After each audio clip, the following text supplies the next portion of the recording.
Hello everyone, today is 10th of October and welcome to the Hindu newspaper analysis discussion. So in this video, we'll be discussing all the relevant articles along with the background as well as the way forward in the articles. But before starting guys, I would like to tell you that you can download the synoptic notes. In these notes, I have provided all the detailed notes of the Hindu newspaper articles that we are going to discuss with the video. You can download it and can attach in your current affairs section notes. Guys, you can download these notes from the Telegram channel. The link for the channel has been given in the description box in the YouTube. Moreover, you can visit the Telegram and can search there Thinking Palette by Sahil and can download these notes. Now, before starting up, let's take the overview of the entire newspaper so that we can understand that which articles are actually important for our examination. Now, the first article, it talks about the direct tax receipts. Okay, so direct tax receipts has crossed around half the target. So basically around 7.5 lakh crore rupees receipts have been there. Now you don't need to go into this particular article because by the time you will be writing the exam next year, these particular numbers will change. Okay, and by that time also the financial year would have also been completed. So no need to go and follow these numbers. Then guys, after that the political articles etc. has been given, not very much important. Swatch Service 2022, why capital continues to score poorly. We'll see the relevant issues in this particular article. Then the tenders, advertisements etc. has been given. Okay, political issues etc. not at all important for our examination. Then guys, this article talks about the NCST's concerns with respect to the Odisha's village, which is called as the village of widows. So this particular article will see with respect to the case study part of the GS paper number 4. Then moving on, after that the articles basically the crime related issues, the political issues, again not very much important.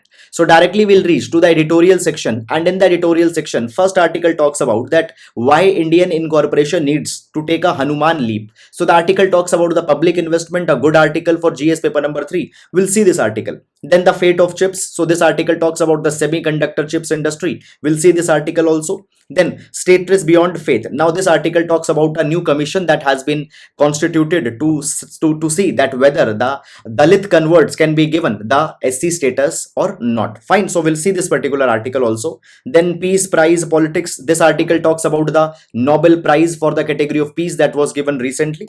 Then a coalition of the world. Now guys, this particular article basically talks about the international global order and the issues in there. We'll see this particular article also. Then Hartals bringing Kerala to a standstill. Now guys, this is a state of the play articles. So talking about the specific issue with respect to the Hartals, Bands etc. With respect to the UPSC, academic substance is not there too much into the article.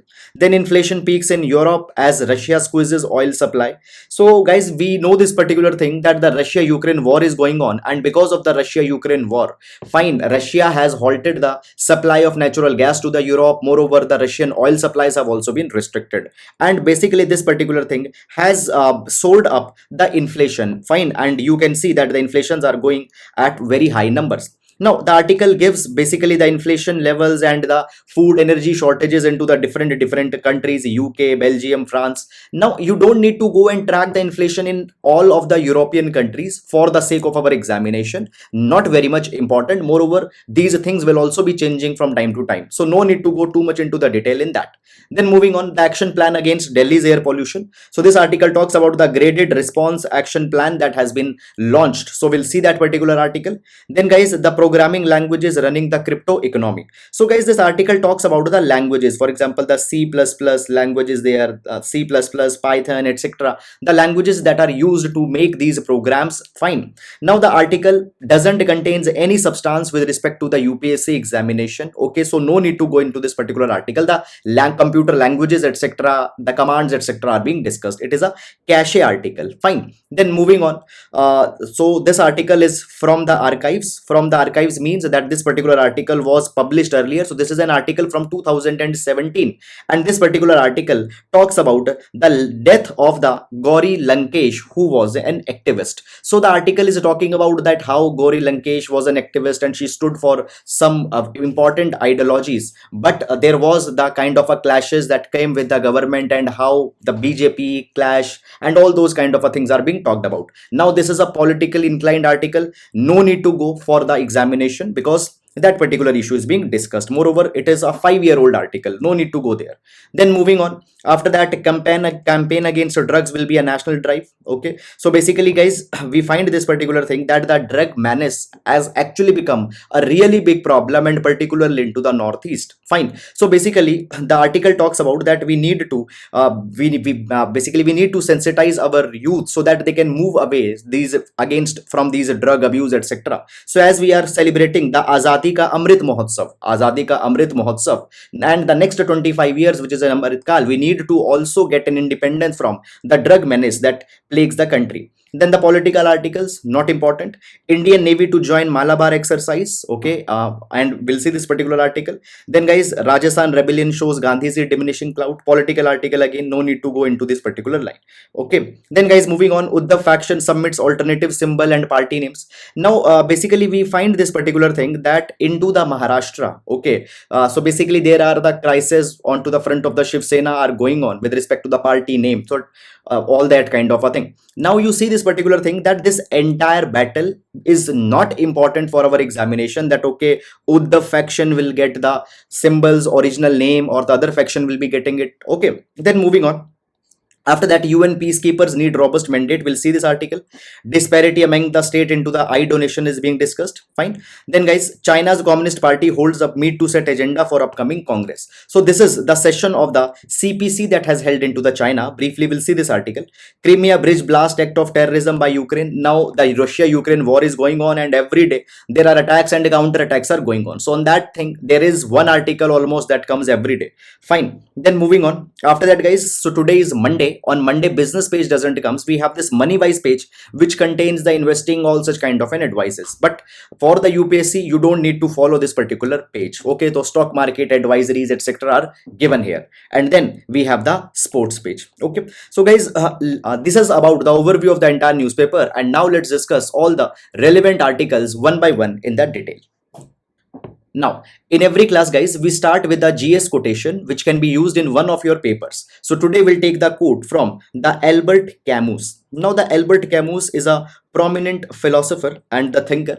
Albert Camus has talked about the real nature of democracies. He says that democracy is not the law of the majority, but the protection of the minority. Now, when we talk about democracy, we say that democracy means numbers. But by the number, we cannot say that democracy is about only what majority thinks, because in that particular manner it will become the rule of majoritarianism, the tyranny of majoritarianism. But no, that is not democracy. Rather, democracy stands for the protection of the vulnerables, the empowerment of the weaker sections. So rather than the tyranny of majority where the numbers are everything, democracy is beyond that. Democracy is about the protection of minorities. Now, this is a very good and impactful quotation. You can use it in GS paper number 2, GS paper number 2 polity. You can use this particular quotation in essays as well as in GS paper number 4. How GS paper number 4?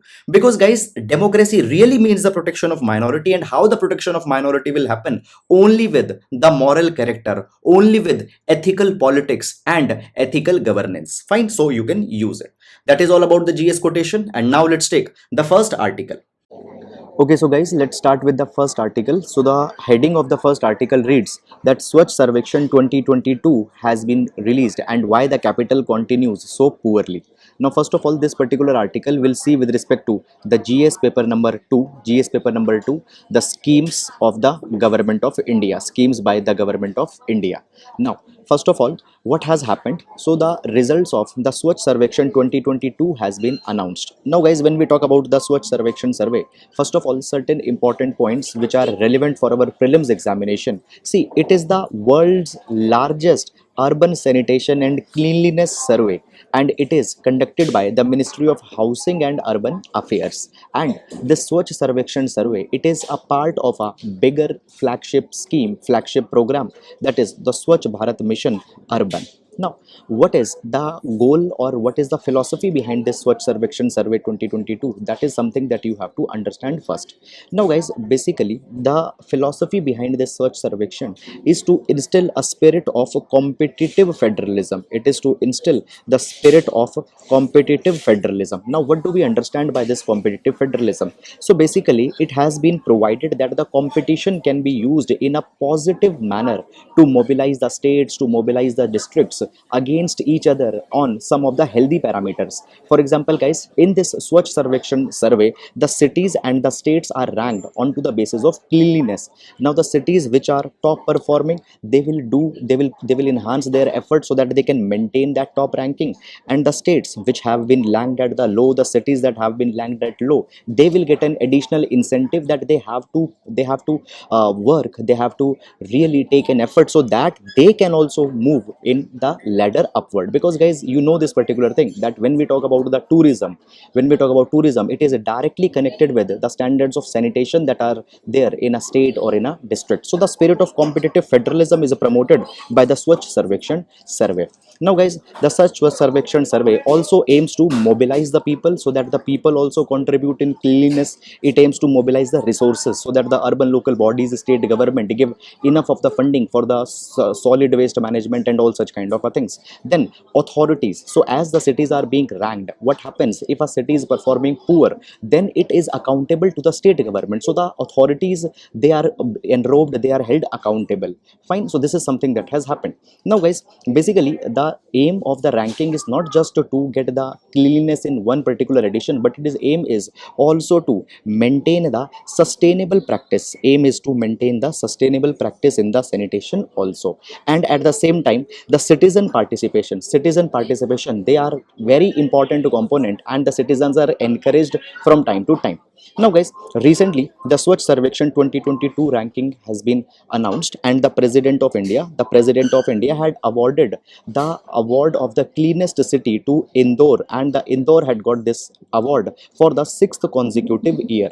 And guys, there is also one more distinction, that the Indore has emerged the India's first 7-star garbage free city. 7-star garbage free city. Now the 7-star garbage cities are those cities where there is effective garbage collection, effective garbage segregation. Now when we talk about the garbage segregation, the segregation of wet waste, dry waste, fine, it is very much important, so that we can then further go for the reuse and proper disposing of that particular material. Fine. Now guys, you might be knowing this particular thing, that we can generate the energy from the waste, from the garbage. That particular process is called as the incineration.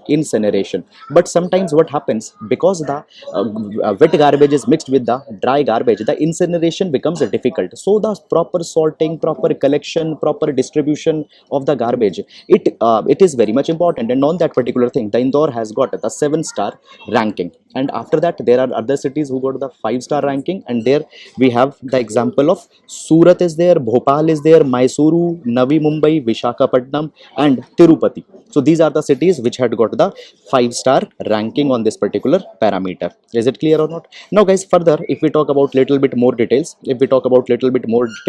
now this year's Swachh Sarvekshan survey 2022, it was completely digitized, and the urban local bodies, they have to submit their performance and the documents to support that performance in a digital manner. So here we can see that also the Digital India mission, that is the ultimate aim of the government, it is also being promoted even in the interventions such as the Swachh Sarvekshan survey 2022. So you can give these examples that how in the governance also the Digital India is being promoted. Moreover, when we talk about the core pillars of Digital India, governance through Digital India was one of the pillar in that. Now when we talk about more about this Swachh Sarvekshan survey, so basically the cities, the states were divided in two categories. Number one was the states with more than 100 urban local bodies, and other was the state with less than 100 urban local bodies. And when we talk about the big states, that is the states with more than 100 urban local bodies, the Madhya Pradesh has emerged as the cleanest state in the country. Chhattisgarh has got the second place in the cleanest state, and the Maharashtra has got the third rank in the list of the states. And when we talk about the smaller states, that is a state with less than 100 urban local bodies, there the Tripura has emerged the cleanest state. Fine. Tripura has emerged the cleanest state. Jharkhand and Uttarakhand has received the second and the third spots respectively. Now when we talk about the cleanest city, so I told you already that the Indore is at first place. Fine. Then after that, the Surat is at the second place. Fine. And that has happened. And when we talk about the small category, that is the the states with less than 1 lakh population, the cities with less than 1 lakh population. So the Panchgani and Karad from Maharashtra, fine, they had got the first and the third place. Okay, Panchgani is the first, Karad is third, and the second place has been given to Patan, which is in Chhattisgarh. Now, what are the parameters on which the states are judged, the cities are judged? So basically the cities are judged on broadly the three parameters. Number one is the service level progress, for example, what cleanliness services are being provided, for example, whether there is the cart that is coming to collect the waste or not.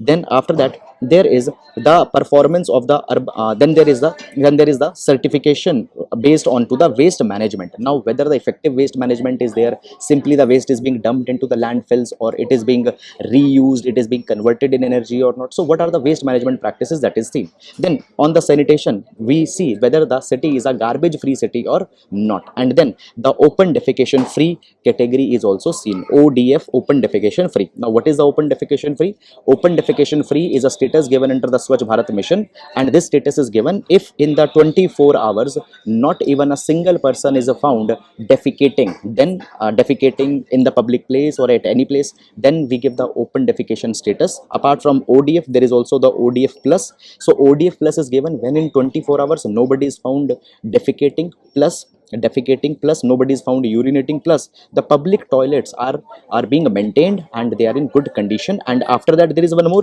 status, that is the open defecation plus plus. So plus means that nobody is defecating, nobody is urinating, public toilets are maintained, and then there is also the solid waste management plan also there is in the place. Fine. So these are the categories. Now in the here we see the ODF status of that particular city or that particular state. Now when we talk about this article talks about that why the Delhi performs poor. So here, for example, the north, erstwhile North Delhi Corporation, South Corporation, East Corporation, the population there, what funding was given per basically the population density, what it was there, all these kind of things have been provided. Now this is very much centric to the Delhi, the population, the funding. Okay, and as now these basically we find that these corporations have been merged. So what has happened, those things are there. For UPSC examination, the article is not that much important because one city's performance has been analyzed. So for examination, you need to see the Swatch Survekshan survey. So that is all about this article, and now we'll move to the next article. Now let's take the second article. So here we can see that a case study has been given which could be very important for our ethics paper number 4. So with respect to the ethics case study, we'll see this particular article. First of all, let's read that what the article reads. So the article says that the National Commission for Scheduled Tribes NCST expresses the concerns over the continued distress in Odisha's village of widows. Okay, so we'll be seeing that why this village is called as the village of widows and how an ethics case study can be formed out of this particular development. Now, you see this particular thing, that what has happened, the National Commission for the Scheduled Tribes, National Commission for the Scheduled Tribes, fine, it has provided this thing that because of the profilite grinding or the profilite mining that was going in one of the village in the Odisha, in one of the village into the Odisha, now the people who have worked there, they have developed the complications, they have developed the respiratory diseases, and many of people have died. Now, first of all, when we talk about this pyrophyllite, it is used for the slate manufacturing, slate chalk manufacturing. So you might have seen the chalk that we used on the slates. It is also used for manufacturing the tailor's chalk, as well as in insecticides, as well as in the making of the bricks. This pyrophyllite is used. Now guys, this particular lease mining was given to a Jharkhand based company, and this particular basically lease was executed in 1982, and after that it was discovered that because of the exposure to the crystalline silica. Now the silica dust, silica is a very basically silica is a mineral which is found most abundantly in the earth's crust. So because of the crystalline silica exposure, the people have developed the respiratory diseases. Now this particular firm got shut down, but because of the low awareness, people did not took any of the health, they did not took any of the health treatment, etc., and now many of the people have died, and therefore this particular village is called as the village of widows. Now these widows, they have approached the National Human Right Commission that they should be given the compensation, but up till now the compensation had not been restored. Moreover, it has been provided that the bureaucracy of the state, it has turned a blind eye, they are not very much responsive. The women who have become widow, or the women who are going to be widowed because their husbands are suffering because of this particular thing, they belongs to a marginalized section. They are educationally vulnerable, they are socially vulnerable, they are politically vulnerable. So therefore there is a need that urgent action should be taken to remove their sufferings, and there is a need that a constitution, there is a need that the directive should be given by the government. The bureaucracy, the civil servants need to be very much active. Now guys, understand this particular thing, that there are certain ethical issues that are coming. Number one, here we find this particular thing, that the corporate ethics are missing, because the mining company that exposed the people with such a harmful thing, that corporate has not come forward and had not taken much of the initiatives. So there is an absence of corporate ethics. Secondly, we find this particular thing, that the role of a state, when we talk about the state in the ethical caregiving capacity, so ethical role of the state has also not been fulfilled. State has promised in the preamble, as well as has promised into the DPSP, that the justice welfare will be given, but the people have been neglected. Is it clear? So guys, therefore there is a need of active as well as compassionate and empathetic bureaucracy. So that is all about it. We have taken one more case study also few months back, that is the Sterlite issue. Fine. Sterlite copper plant issue, where also the similar kind of a thing is happening. So you need to know about these particular developments for the purpose of ethics case study part. Fine. So that is all about it. And moreover, you can also write that what could be the solutions if you would have been the IAS officer in this region, what you should have done. So that is all about this. And now we'll move to the next article. So the article talks about the action plan against the Delhi's air pollution. Action plan against the Delhi's air pollution. Now, this particular article will be seen with respect to the GS paper number 3, environment. GS paper number 3, issues of environment. Now, before going in this particular article, I would like to tell you some of the background first. Now guys, what has actually happened, background as well as value addition.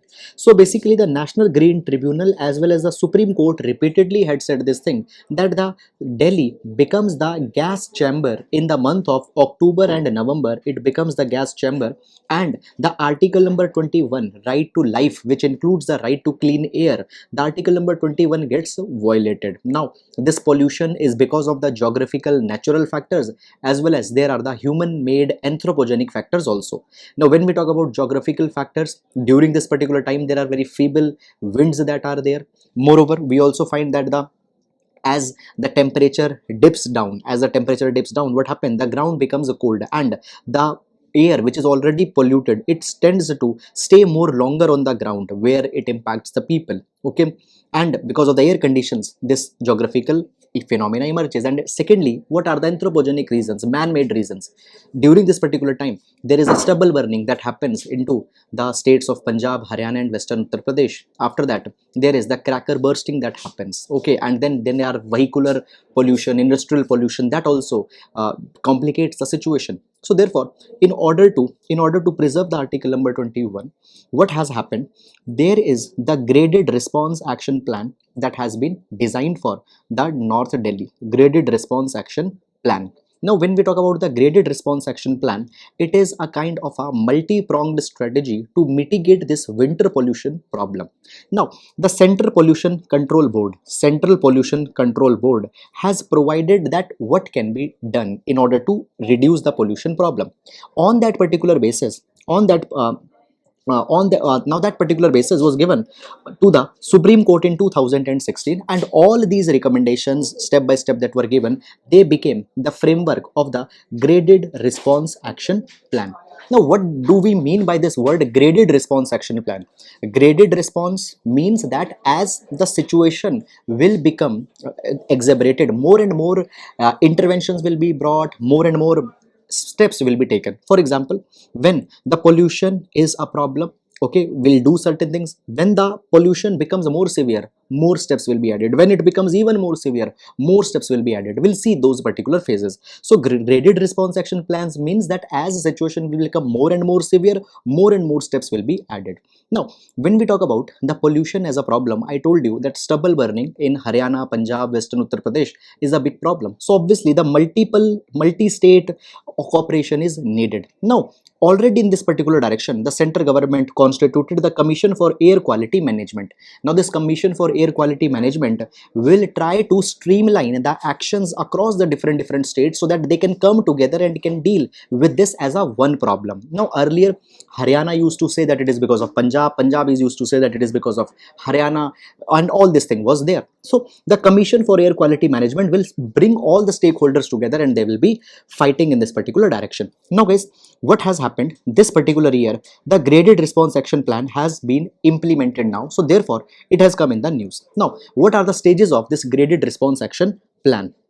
Stage number one, that there will be the ban on the construction activities that will be made. Demolition of the buildings will not be allowed. Solid waste wherever it has been dumped, it has to be collected by the municipalities, civic agencies. Then in the stage number 2, when the pollution will increase more, what will happen? There will be the mechanized sweeping of the roads. Now roads will be swept. Then there will be the sprinkling of the water on the roads, dust suppressants, that the dust should not spread, so it will be suppressed. That thing will be done. After that, uninterrupted power supply will be given to discourage the use of generators. Now when the generators are very polluting, they are the significant contribution of PM 2.5, PM 1. So that the generators are not used, power supply will be provided, fine, in an uninterrupted manner. Then there will be the stage number 3. So in the stage number 3, what will happen? Stage number 3, the cleaning of the road, it will become intensified. At more intervals the road will be cleaned so that the dust doesn't collects there. Then the water would be sprinkled daily before the peak traffic hours. So peak traffic hours in the morning, evening, the water will be sprinkled. Then there will be the ban that will be enforced on all the construction activities except the ongoing railway project, metro project, airport and hospital projects. Then the BS3 petrol engines and BS4 diesel engine, their BS4 diesel vehicles, their entry will be restricted. After that, the final comes the stage number 4, when the pollution has become really big problem. Then entry of all the trucks will be stopped in the Delhi. Only the trucks which are carrying the essential commodities, they will be allowed. Okay, all the demolition activities have to be stopped. Now, if you remember, earlier we have seen that the construction will be stopped, but certain categories of construction will continue, for example, railway, metro, etc. But here, all the construction will be stopped. Then the government, if want, can take also these kind of measures, for example, allowing 50% strength into the offices, okay, thus closing of the schools, lockdown into the schools, these also the government can take. Now, the citizen role is also there in this graded response action plan. What citizens role is there? So basically citizens also need to contribute, for example, turning of the engine of the vehicles when they are onto the red light, ensuring accurate air pressure into the tires, because guys, if the tire pressure is not adequate, if it is very much less, your car will consume more fuel. Okay, updating pollution under control certificate, PUC, if your car is polluting, you need to get it serviced. So all these particular things have been provided here that they should be taken up. So this is the graded response action plan of the Delhi that has come in the force. So that is all about this particular article, and now we'll be moving to the next article. Okay, status beyond faith. Now this particular article, guys, we have discussed I think 3-4 times in the past week. This particular article talks about the scheduled caste status for the Dalit converts. Now this particular article will be important for the GS paper number 2, issues of social justice. Okay, now what has happened here? First of all, let me tell you very briefly. So basically, guys, when we talk about the scheduled caste status, as of the constitution order, of 1950, the scheduled caste status should only be given to the people who were treated as untouchable within the Hindu religion. Then what happened? There were more religions that got added. For example, in 1956, the Dalit who got converted in Sikhism, okay, not all the Sikhs or not all the Sikhs, but the Dalit who got converted into the Sikhism, they were also entitled to get the scheduled caste status. Then in 1990, what happened? The Dalits who got converted in Buddhism, they were also allowed to have the SC status. Okay, now the demand is coming that what about the Dalit who got converted either in Christianity or who got converted in Islam? Will they also be given the SC status or not? There is a question that's coming. So basically, now on that particular direction, the Supreme Court asked the government's view that what you say in this particular direction.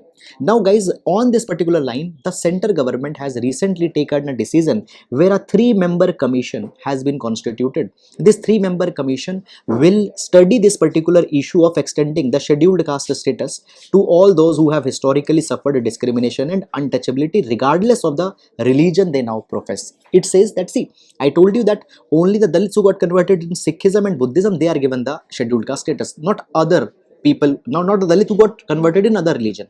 Now this commission will say that whether all the religions should be covered or not. What is the discrimination which they are facing?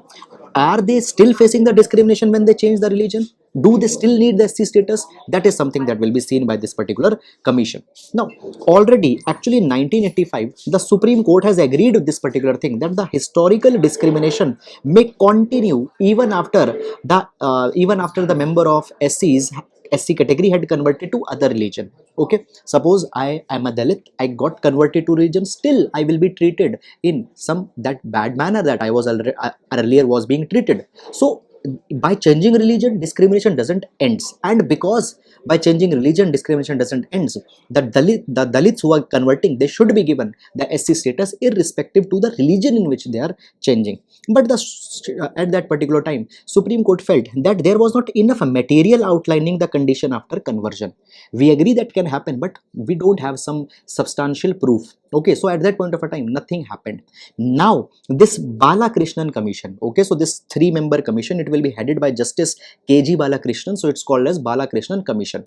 Now this Balakrishnan commission will be asked that how the Dalit, what happened to Dalit after they go in conversion, whether their status changes or not, whether they face the discrimination, what are the implications of according them SC status, will it be good if we give it them or not. So that is something that's there. Now basically, guys, already in 2007, the National Commission for Religious and Linguistic Minorities, National Commission for Religious and Linguistic Minorities, this commission is also called as the Rangnath Mishra Commission. Rangnath Mishra Commission. So because Rangnath Mishra was the chairman, so Justice Rangnath Mishra Commission, it suggested that give the SC status to all the Dalit who are converting to other religions. Okay, don't see which religion they are converting, give everybody an SC status. Fine, this is something that has been provided.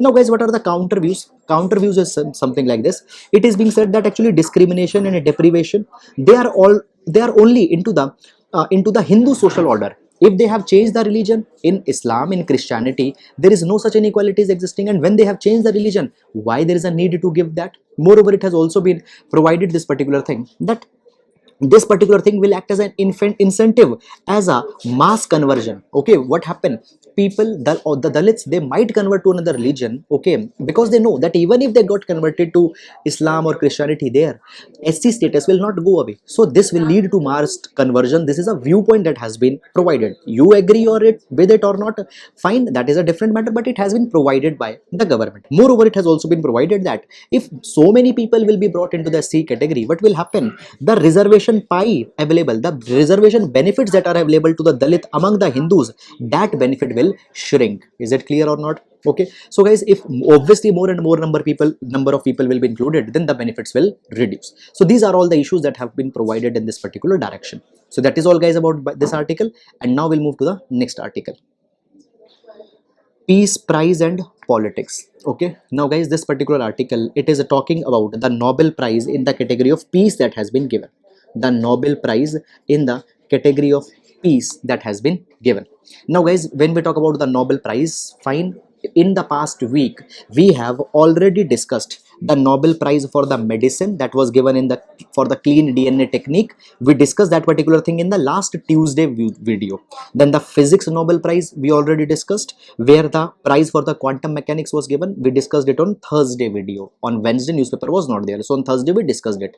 Then the Nobel Prize for chemistry, we discussed it on Thursday again. Then the literature Nobel Prize has already been given. We discussed it on Friday, and the Nobel Prize of peace that was discussed on Saturday. So guys, again, this Nobel Prize of peace has been discussed. Okay, but on the Saturday newspaper analysis, we have already discussed the same substance has been provided. Okay, so no need to again go and read this particular article. The same issues are there. I told you that the Nobel Peace Prize has been shared between three people. One is why it has been shared between three people. One is the Memorial Organization of Russia, which is an organization which is fighting for the human rights in Russia. Then Alice Baltaxi, who is a civil right activist in the Belarus, and the third is the Center for Civil Liberties.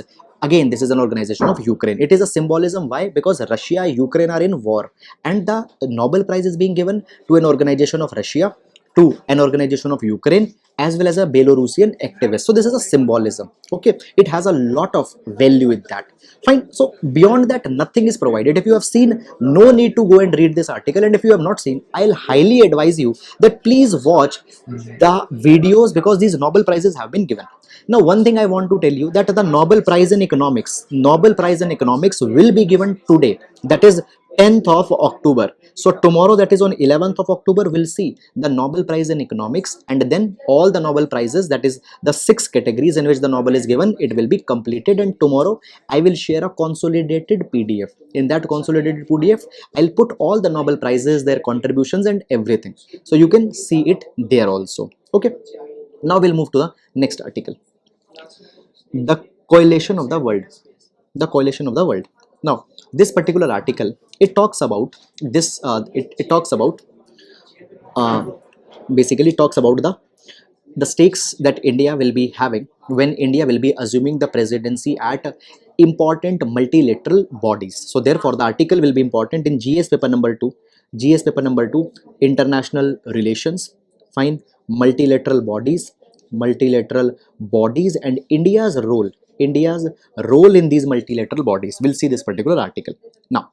So the article talks about that actually India is going to be the president of G20 for 2023. We are going to be the president of the Shanghai Cooperation Organization SCO for 2023, and basically we will also become the will be having the presidency of the UNSC in the month of December 2022. So India is going to become the president in many of the big ticket bodies. Will be president of G20 in 23, SCO in 23, and UNSC president for the month of December 2022. Now, when we talk about these bodies, multilateral bodies, United Nation bodies, little bit background has been provided. So you might have already read in your world history that the League of Nations was established in 1920. Now, this League of Nations was the first intergovernmental organization which aimed to promote the international cooperation. But the League of Nations was not very much effective. Even when the League of Nations came, World War II again still happened. So with the coming of the World War II, League of Nations was not very much relevant. So after the World War II, in order to instill the world peace, the United Nations was established in 1945. And the aim of the United Nations was this, that the what League of Nations was not able to achieve, that the United Nation will achieve. United Nation will become one place. It will become one place where all the world's nation can come together, can discuss their problems, can find the shared solutions, all those kind of a thing. Now, after the 75 years, so as we find this thing that 75 years are happened, what have happened? The United Nation is not very much effective body. According to the United Nations Secretary General, he said this thing, that the world is in big trouble. Fine, world is in a kind of a dysfunction. G20 is in the trap of the geopolitical divides. Virtually all the multilateral bodies have failed to perform their tasks. So there is a role, there is a need that the reform of the multilateral bodies should be done, and here India can play a very important role. Now you see, India is going to be the president of G20 in 23. Already we discussed UNSC president in December 2022 and SCO president in 2023. So this is something that India should play a constructive role, and India should bring a reform into the multilateral bodies. Some constructive agendas should be followed. Now, the article talks about that right now United Nations is at a turning point. Why it is a turning point? Number one, we find this particular thing that the G7, which is a grouping of the world's developed countries, it is not having a kind of a alignment. There is a divergence. For example, it talked about the Cooperative International Climate Club It talks about that international cooperation is needed for the climate change. But since 2009, these developed countries has promised that $100 billion per year of climate finance will be provided to developing countries, so that by this $100 billion they can invest in environment and all such kind of a thing. But up till now, these $100 billion have not been given. So on one hand, G7 talks about environment, but on another hand, they don't give the funding. Then the dispute settlement mechanism at WTO, it has become dysfunction.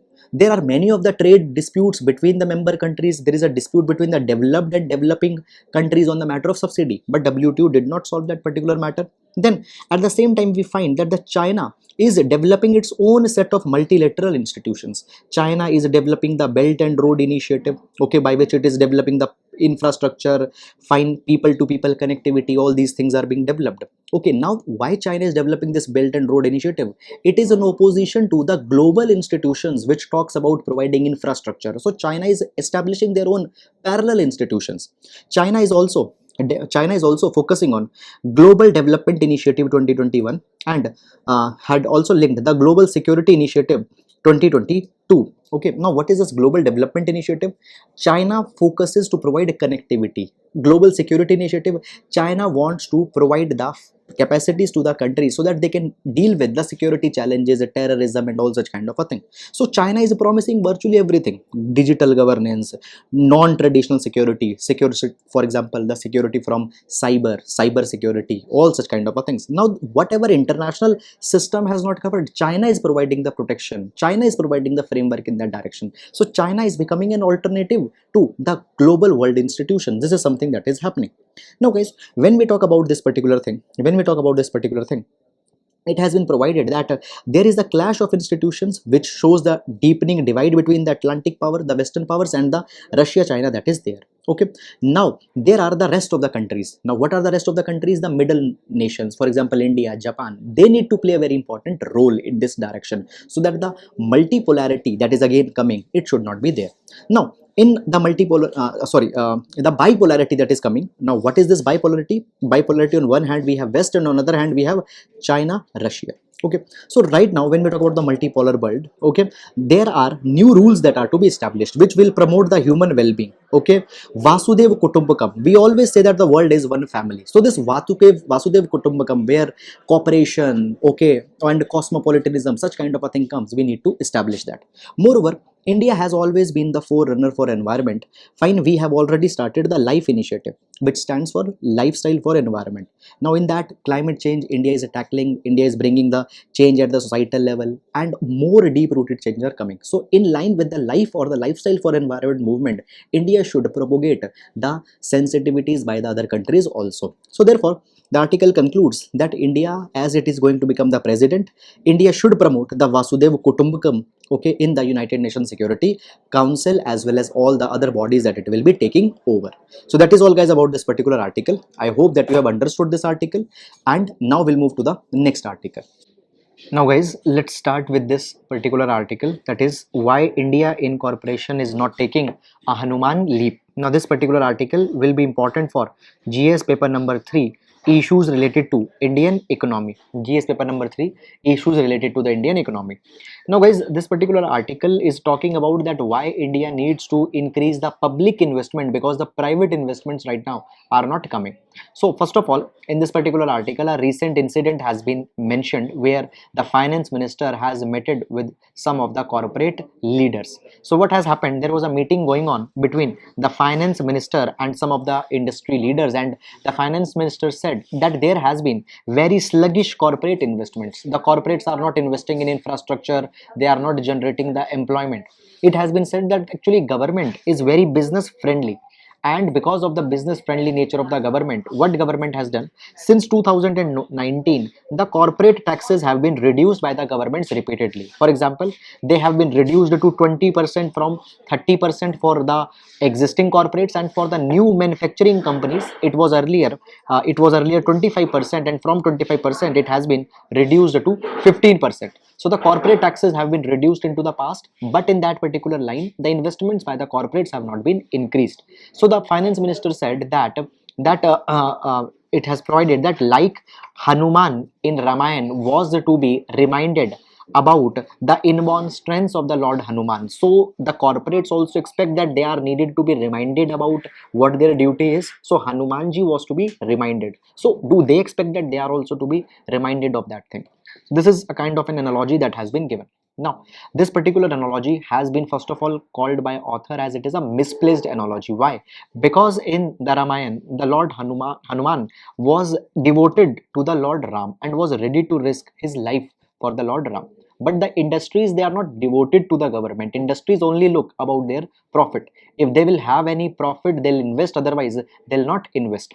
So it is provided that when we talk about the total investments in the country, the private investment, they are out of the total investment, 75% of the investment they come from the private sector.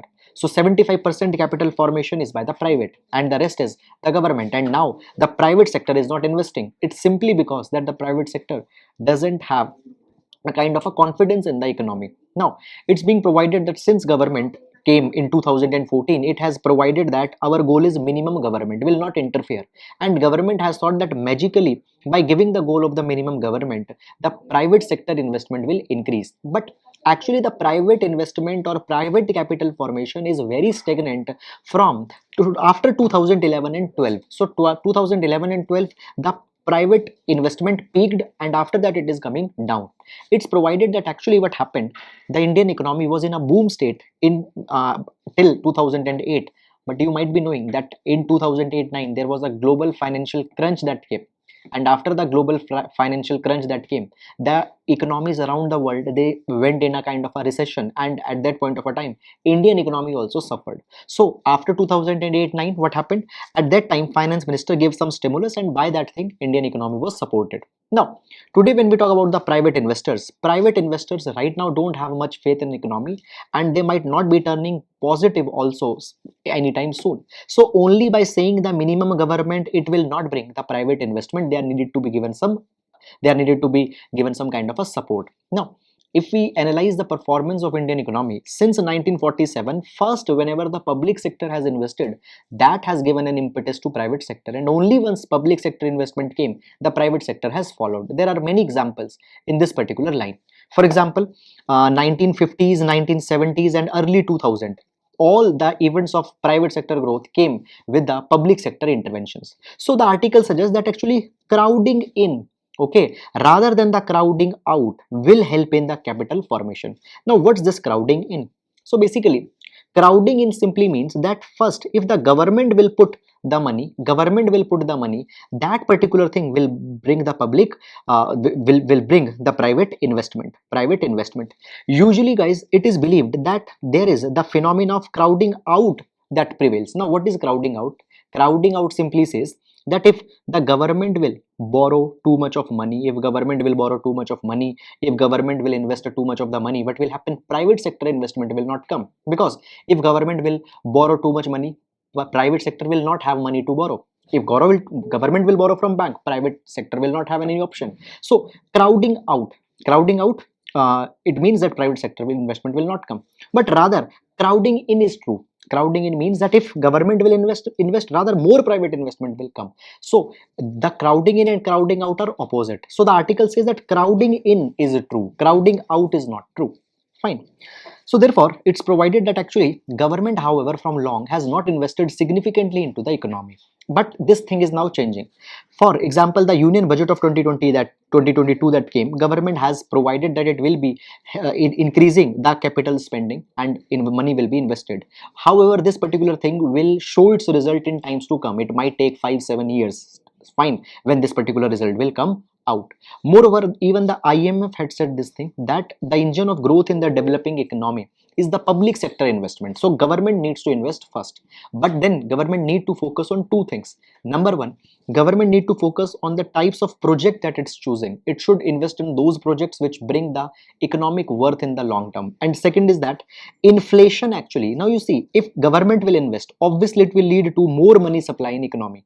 When more money supply will be there, obviously it will drive the inflation. So more public investment will bring more inflation, and that inflation is something which will invite some kind of a disaffection. People will criticize the government and all those kind of a thing. So this is also something that the government is to balance. So that is all about this particular article, and now we'll move to the next article. Now the article reads, the fate of chips will determine the fate of nations. Now this particular article, it talks about the importance of the semiconductor chips. Okay, so therefore the article will be important in GS paper number 3. Okay, GS paper number 3, as well as in GS paper number 2 also. This particular article will be important because there is a geostrategic dimension that's been mentioned in this article. Now let's start with that. So first of all, the article has explained some of the important developments that are going on. Fine, random developments have been given. Let's understand what these developments are. First development is being given that right now, what is the most valued firm, valued manufacturing company in the world?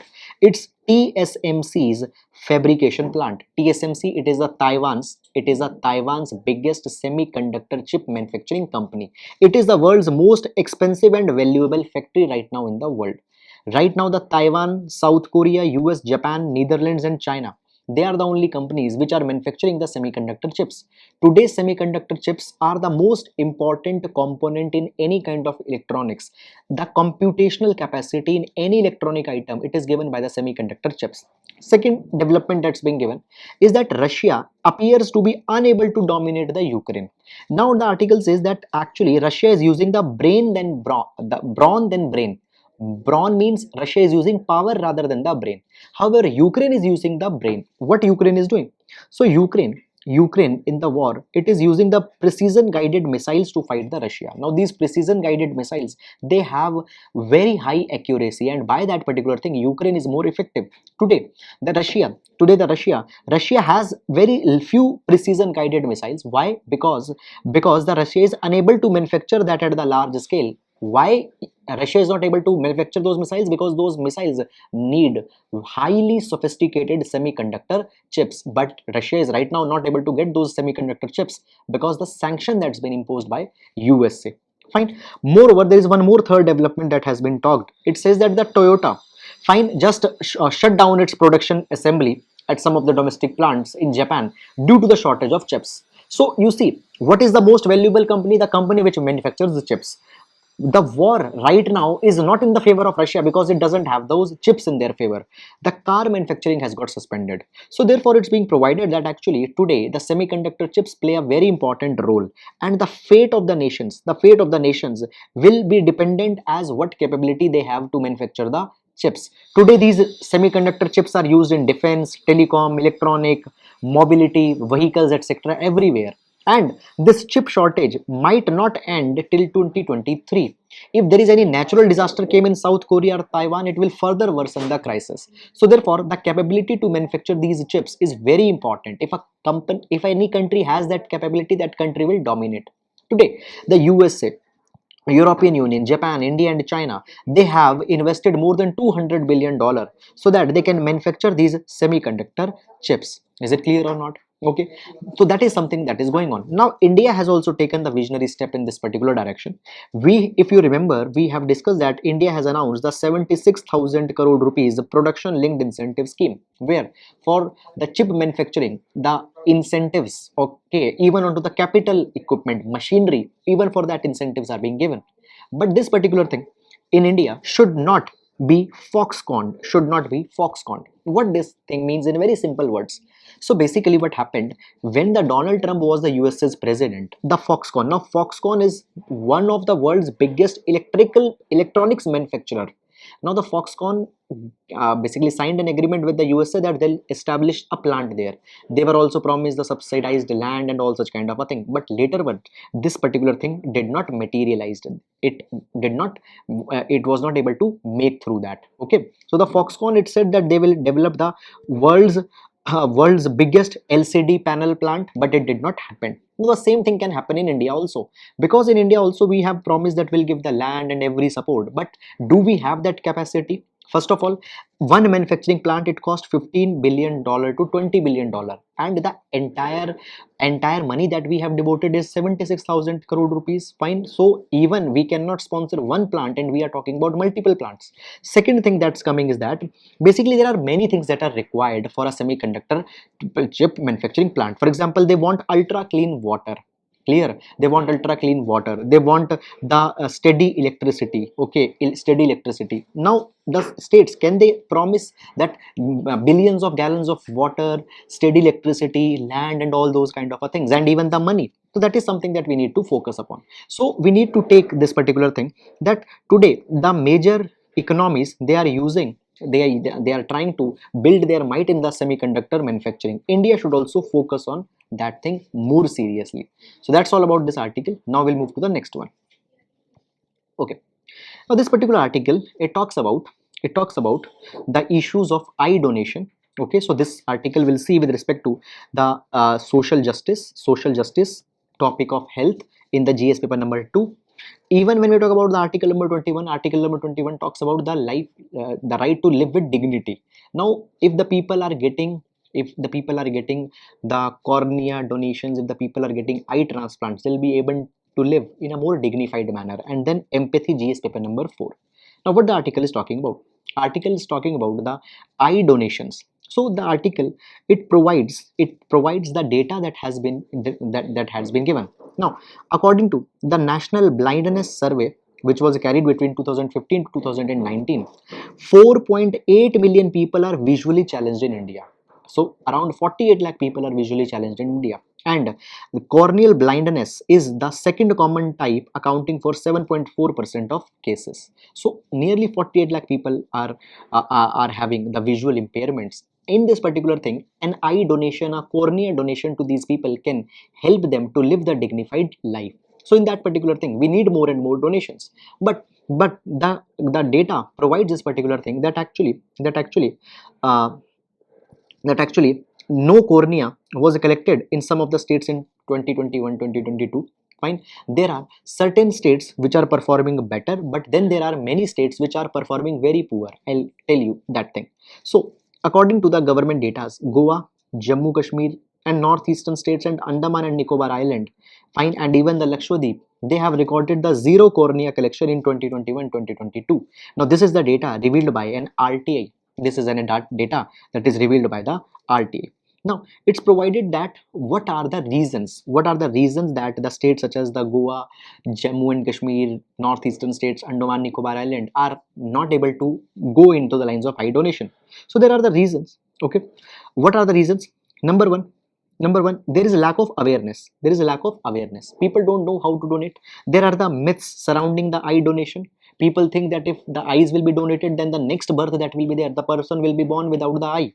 Okay, then inadequate eye banking facilities. There are no eye banks. Even if a person wants to donate, where that person will donate. So by that particular thing also, that the eye donations have reduced. Now see, you don't need to go and you see the numbers, that okay, how many corneas, how many transplants in which state happened. No, that is not important. So the reasons: lack of awareness, myths, inadequate eye banking facilities, and all that thing. Now, the article further also mentions about the National Program for Control of Blindness and Visual Impairment. Now, this is a national program that the government Ministry of Health is running. Okay. Now, under this particular program, it is provided that 40 to 50% of donated eyes, corneas, they were utilized for corneal transplantation annually. But it has been provided that large number of corneas, they are also not suitable for corneal transplantation because medical reasons, fine, such as poor quality due to age of donors. Many times old people's cornea are being given. Sometimes diseases are there, glaucoma is there, diabetes is there, so their cornea becomes ineffective. Fine. So therefore we need to be really serious on the corneal and the eye donation in order to provide a dignified life to the people. We need to have a kind of an empathy. Empathy means that you should experience the pain of others. Okay. So in this particular thing, there are basically in this particular thing, it has been provided that Ministry of Health has provided certain way forwards. Now, what are these way forwards? Okay, it has been provided that corrective step has already been initiated. Okay, it means basically recurring grants to eye banks for transportation has been given. Many a times properly corneas, eyes are not properly stored. Fine, they are not transported in timely manner, so they are given the grants so that they can improve the transportation. Storage and collection of donated corneas, that is being improved. Non-recurring grant to eye banks in the public sector to meet the cost of ophthalmic equipment. Now ophthalmic equipment that deals with the eyes. So for to procure the better equipment, fine, they are being provided the aid. Free supply of cornea preservation and storage mediums. Okay, so the liquid in which they'll be stored, they are being provided. So these are all the interventions that have been done. However, you don't need to go too much into the detail because this is specific to issue of eye donation. Is it clear? Only one very specific dimension is being discussed. So whatever points we have discussed here, no need to go beyond that. That's all about it. And now let's move to the next one. UN peacekeepers need robust mandates to be able to go for the armed groups. Now, this particular article will see with respect to the GS paper number 2, India's concerns at the United Nations Peacekeeping Forces mission. India's concern into the multilateral bodies, multilateral initiatives, multilateral organizations. Now, basically, there are certain issues that India has in the UN Peacekeeping Force mission. Now, what are first of all the UN peacekeepers? So, basically, it's provided that under the mandate of the United Nations, all the countries have to contribute some of the troops, and these troops will be used to maintain the peace in some of the regions which happens to be fragile, or some regions which might see such kind of which see some kind of an instability. Now, these UN peacekeepers, they are also called as blue helmets. They are also called as blue helmets. It is because the blue helmet color that they wear, so they are also called as blue helmets. Now, basically what has happened, here we see this particular thing, that UN peacekeeping chief John Pierre Lacroix, UN peacekeeping chief, he is on a visit. He is on a visit on certain on several countries. So visit to India, Pakistan, UAE, and Japan is there. So as he has visited, this is an interview that has been taken, and some of the questions with respect to the India's concern in the UN peacekeeping forces have been raised. Now, first of all, we find this thing, that actually what has happened, there are the multiple attacks that are happening onto the UN peacekeepers. Okay, so we find this thing that recently the attacks onto the UN peacekeepers were carried in the Democratic Republic of Congo. Okay, that is happening in, and because of these recurrent attacks that have happened, the UN peacekeepers fatalities have increased. Now there are some data just I want to tell you. So basically, there were 13 fatalities in 2020. It increased to 25 in 2021, and this year, that is 2022, already 26 fatalities have happened. Now you don't need to remember this data, but actually these fatalities are increasing. And it has been provided that actually the peacekeepers, now India is one of the largest contributor of troops into the peacekeeping forces, and when the peacekeepers are dying, India is facing the repercussions of that. So basically, it's provided that today there are the hostile operations that are going on. Okay, so peacekeeping operations are in an environment that have deteriorated a lot. Political deterioration is there, environment had deteriorated, security environment got deteriorated. So it has been provided actually terrorist groups, criminal groups today, fine, which are operating into these areas, they are not at all interested in negotiations, in peace. And as the Indian troops are operating there, they are facing such fatalities. Okay, now here there is some data that how many peacekeepers India has provided. So basically, India has provided 179 peacekeepers over the past 60 years, which is one of the basically India has lost 179 peacekeepers in the past 60 years, which is the very big number. Okay, now it has been provided that basically it has been provided that if this particular kind of a thing will happen, fine, India will take the part in the peacekeeping missions. Okay, now basically the response that has been given by the UN peacekeeping chief is that basically there is a need of maintaining the geographical balance of the peacekeeping operations. Countries should give the peacekeepers proportionately. Fine, the burden on the countries such as the India and such countries should not be put on. Then next thing that has been provided is that India has actually proposed a 10-point plan. Okay, a 10-point plan, fine, for the US peacekeepers, so that UN peacekeepers, they can be kept in so that they have a particular kind of a safety where they are operating. Okay, now the most important thing in this 10-point program that's there is that number one, impunity and accountability. Now, when the US peacekeepers are operating in one country, okay, so when an attack has happened on them, there needs to be an accountability of the local agencies, okay, that how that particular mishap happened or why they did not cooperated. So accountability should be there, and impunity. Sometimes what happened, the people who have carried such attacks onto the UN peacekeepers, they are not punished, sometimes because of political reasons or such, sometimes because of such other reasons. So such impunity and accountability needs to be taken up. Any crime against peacekeepers should be constituted as crimes of war, so war crimes. So this is something that we are raising. Fine. Now, guys, in this particular thing also, India has said this thing, that India has suggested to build a memorial wall to honor the peacekeepers. If you remember, we have seen here that we have lost 179 peacekeepers. In this way, many other countries have also lost the peacekeepers. So in their remembrance, a memorial wall is to be built.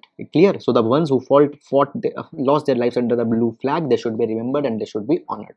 Now UN is considering that particular thing, and let's see whether it gets passed or not. So majorly, this article was the compilation of all the India's concern in US peacekeeping force mission. So it's a very good article. Please download this article, and the points that I have highlighted, please do keep them with you. And now let's take the mains practice question for today. The question, it reads that robust investment rate is a major driver of economic growth. Do you agree with such viewpoint? And then the secondly, what challenges being faced by private investment in India? How public investment could help in solving the situation? So this article is this question is a 15 marker question, and it will be important with respect to the issues related to the Indian economy. So that is all about the today's article. So fine. So it was really difficult to record today due to these issues that were going on. So now we'll meet tomorrow. Till then, thank you so much.